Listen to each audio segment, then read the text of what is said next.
Hello my dear friends, welcome to my YouTube channel. आज हम सीखने जा रहे हैं ईडियम एंड फ्रेज जो इंपॉर्टेंट है आपके एग्जाम पॉइंट ऑफ व्यू से। कोई भी एग्जाम की प्रिपरेशन करे हो, CHSL, CGL, GD, defence, railway, किसी भी चीज़ की ईडियम एंड फ्रेज आपके एग्जाम पॉइंट ऑफ व्यू से सारे इंपॉर्टेंट है। क्लास को एंड तक देखना। चैनल पे नए हो तो चैनल को सब्सक्राइब कर लेना। विदाउट वेस्टिंग टाइम अपनी क्लास को स्टार्ट करते हैं। सो माय डियर फ्रेंड्स, आज की क्लास में फर्स्ट ईडियम एंड फ्रेज में दिया है एन ऑलिव ब्रांच। अगर मैं बात करूं ऑलिव की, तो ऑलिव का जो सिंबल है वो पीस यानी शांति के लिए इस्तेमाल होता है। अगर आपने सिंबल्स एंड उनकी मीनिंग पढ़ा हो तो जो पिजन है, या तो डव है, या तो ऑलिव है, ये तीनों ही शांति के लिए दिए जाते हैं, दर्शाए जाते हैं। तो कभी भी ईडियम आए एन ऑलिव ब्रांच, इसका मतलब होता है शांति स्वीकार करना, या तो जिसको कहते हैं ना कि शांति के लिए प्रार्थना करना। ठीक है, ऑलिव ब्रांच का मतलब क्या हुआ? ऑलिव ब्रांच कभी भी आए तो शांति निवेदन भी कह सकते हैं, क्योंकि रिक्वेस्ट का मतलब क्या होता है? किसी से प्रार्थना करना, निवेदन करना, तो इसका मतलब है शांति निवेदन। अगला देखो, नेक्स्ट है एप्पल पाई ऑर्डर। जो चीज़ें वेल अरेंज्ड हो, यानी पूरी अच्छी तरीके से क्रम में लगी हो, वो एप्पल पाई ऑर्डर कहलाती है। अगर आप इसको याद करो तो ऑर्डर से भी याद कर सकते हो। ऑर्डर क्या होता है? किसी चीज़ का सीरीज होता है या कोई चीज़ क्रम में होता है। तो अगर मैं बात करूँ एप्पल पाई ऑर्डर ईडियम की, तो इसका मतलब है कोई भी चीज़ जो वेल अरेंज हो, यानी सही तरीके से अरेंज करके रखी गई हो। तो अगर मैं इसको हिंदी में कहूँ तो इसको हम कह सकते हैं बिल्कुल ठीक हालत में,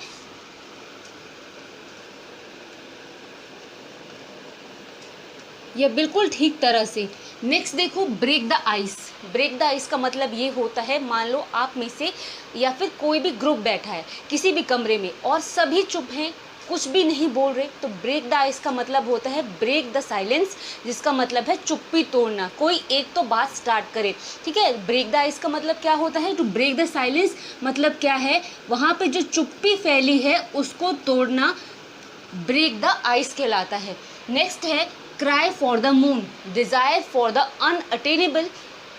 मतलब क्या है इसका? अगर कोई भी है किसी चीज़ की ज़िद करता है तो लोग उसको पूरा कर सकते हैं, बट अगर आप चांद को पाने की ज़िद करो तो ये एक असंभव चीज़ है, क्योंकि चांद हर किसी के हाथ में नहीं आ सकता। इससे आप याद क्या कर सकते हो? ऐसी असंभव चीज़ जो आपको मिल ना पाए उसकी ज़िद करना। ठीक है, क्राई फॉर द मून का है असंभव चीज़ की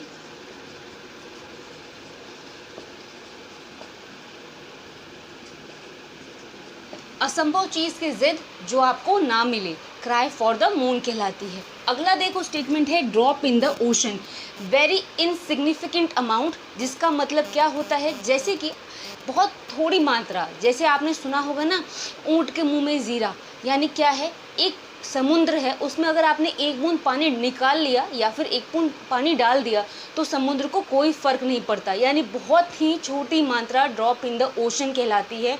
अ वेरी इनसिग्निफिकेंट अमाउंट मतलब बहुत कम मात्रा भी कह सकते हो।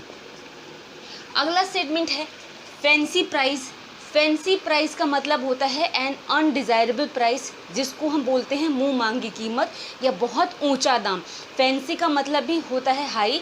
अगर मैं बात करूं फैंसी प्राइस की, इसका मतलब होता है जैसे बोलते हैं ना कि जो तुमने मांग लिया मुंह मांगी कीमत हो गई, तो मुंह मांगी कीमत या बहुत ऊंचा दाम फैंसी प्राइस कहलाता है। एन अडिज़ायरेबल प्राइस भी कह सकते हैं, जिसको क्या कहते हैं? मुँह मांगी कीमत भी।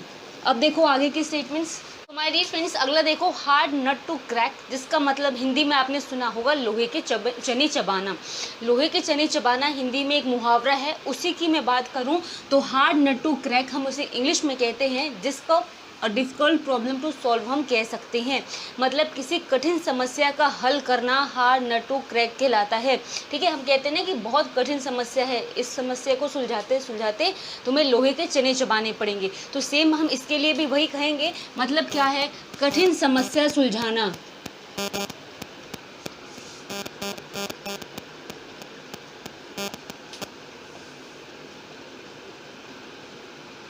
ठीक है, अगला है पेनी वाइज पाउंड फुलिश। इम्पॉर्टेंट है, न्यू है, जिसका मतलब होता है लेस गेन मोर लॉस। मतलब फ़ायदा कम और नुकसान ज़्यादा, जिसको हम बोलते हैं उसको हम क्या बोल सकते हैं? पेनी वाइज पाउंड फुलिश। ये ईडियम एंड फ्रेज इंपॉर्टेंट है, जिसका मतलब है जो फ़ायदा है आपका वो कम है और जो नुकसान है वो ज़्यादा है।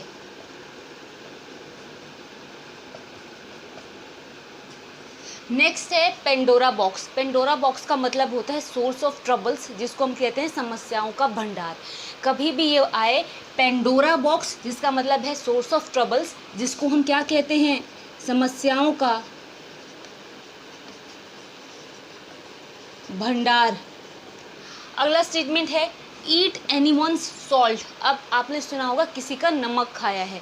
अगर इसकी मैं बात करूँ ईट एनीवन्स सॉल्ट का, इसका मतलब है किसी का मेहमान होना, जिसको हम क्या कह सकते हैं, टू बी एनीवन्स गेस्ट। किसी का भी मेहमान या अतिथि होना क्या कहलाता है, ईट एनीवन्स सॉल्ट। क्योंकि जब हम किसी घर जाते हैं तो हमें कोई भी कुछ खिलाए तो हम उसका नमक तो खाते हैं।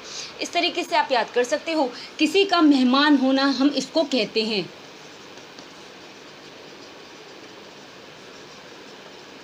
नेक्स्ट है live from hand to mouth. मतलब है आपने जो कमाया आपके हाथ में आया और आपने सब खा लिया। मतलब ज़िंदगी गुजारा बसर करके चल रही है, इतना नहीं है कि आपने एक्स्ट्रा सेविंग करी या फिर अलग से कोई भी खर्चा करा। मतलब गरीबी में जीवन जीना, जीवन व्यतीत करना, live from hand to mouth कहलाता है। जिसका मतलब क्या होता है, दयनीय दशा जिसको बोलते हैं, जो दयनीय कंडीशन होती है वो कहलाती है। अगला है ब्रेक डाउन करना। ब्रेक डाउन का मतलब है बहुत ही ज़्यादा रोने लगना, ठीक है, रोना जिसको बोलते हैं वीप बिटरली। वीप मतलब रोना होता है, क्राई भी आप बोल सकते हैं। अगर मैं बात करूँ ब्रेक डाउन की तो इसका मतलब कभी भी आए तो इसको हम बोलते हैं रोना, ठीक है। अब देखो आगे के स्टेटमेंट्स। फ्रेंड्स नेक्स्ट देखो 9 डेज वंडर, जिसको हम हिंदी में बोलते हैं 4 दिन की चांदनी। आपने सुना होगा शॉर्ट लिव ग्लोरी भी जिसको हम बोल सकते हैं। आपने सुना होगा कई लोगों से कि ज़्यादा बनो मत, ये बस 4 दिन की चांदनी है, यानी जो भी चीज़ है वो बस थोड़े समय के लिए है, ठीक है। 9 डे वंडर को आप इस तरीके से याद कर सकते हो, जिसे हम हिंदी में बोलते हैं 4 दिन की चांदनी, जिसका मतलब है कोई भी चीज़ जो आपके पास बहुत थोड़े समय के लिए हो, ठीक है। शॉर्ट लिव ग्लोरी, थोड़े समय की चमक धमक। अगला है ईट लाइक अ हॉर्स।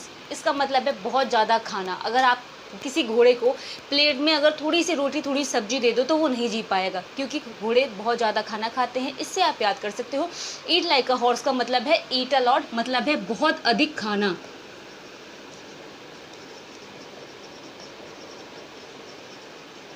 अगला है बर्न वंस फिंगर। अगर खुद की उंगली जलाएंगे तो नुकसान हमारा ही होगा। इसका मतलब सेम है, खुद को नुकसान पहुंचाना, टू हार्म वन सेल्फ क्या कहलाता है, बर्न वंस फिंगर, यानी क्या है, खुद को नुकसान करना।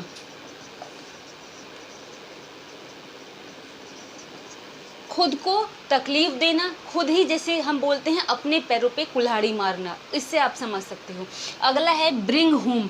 ब्रिंग होम का मतलब है किसी को समझाना, बिल्कुल ही डिफरेंट है जो स्टेटमेंट है उसकी मीनिंग से। अगर होम से समझोगे तो घर है, घर लेके आना, बट ये नहीं होगा।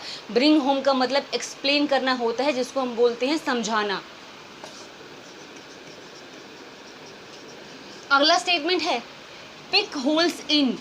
पिक होल्स इन का मतलब है किसी के दूसरों में दोष ढूंढना या उसकी गलती पता करना।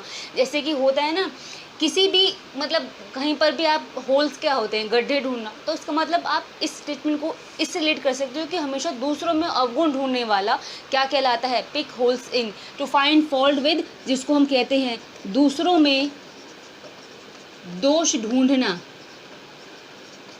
नेक्स्ट स्टेटमेंट है इन वोग। वोग का मतलब फैशन होता है, जो भी चीज़ फैशन में हो, या तो जिसको हम परिचलन में कहते हैं, जैसे कहते हैं ना ये आजकल क्या फैशन में चल रहा है, तो इन वोग वो भी कहलाता है। इसका मतलब है जो चीज़ें परिचलन में हो, क्योंकि हिंदी में फैशन को परिचलन कहते हैं, तो परिचलन में होना इन वोग कहलाता है। नेक्स्ट स्टेटमेंट है पिक ऑफ। पिक ऑफ का मतलब है किसी चीज़ को रिमूव कर देना, एलिमिनेट कर देना, जिसका मतलब है हटाना। तो पिक ऑफ का मतलब रिमूवल होता है, जिसको हम हटाना भी बोल सकते हैं। नेक्स्ट स्टेटमेंट है live one in the lurch. मतलब है किसी को समस्या में छोड़कर वहाँ से भाग जाना।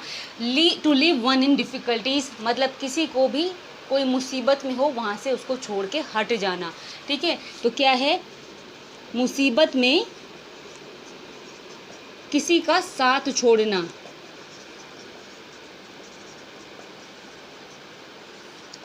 सो माय डियर फ्रेंड्स, ये छोटी सी क्लास थी, यहाँ पे फिनिश हो रही है। अगर आपको समझ में आई हो, अच्छी लगी हो तो वीडियो को लाइक कर देना, चैनल पे नए हो तो चैनल को सब्सक्राइब कर देना। ऐसी और क्लासेस आती रहेंगी, मिलेंगे अगले वीडियो में। तब तक के लिए थैंक्स फॉर वॉचिंग।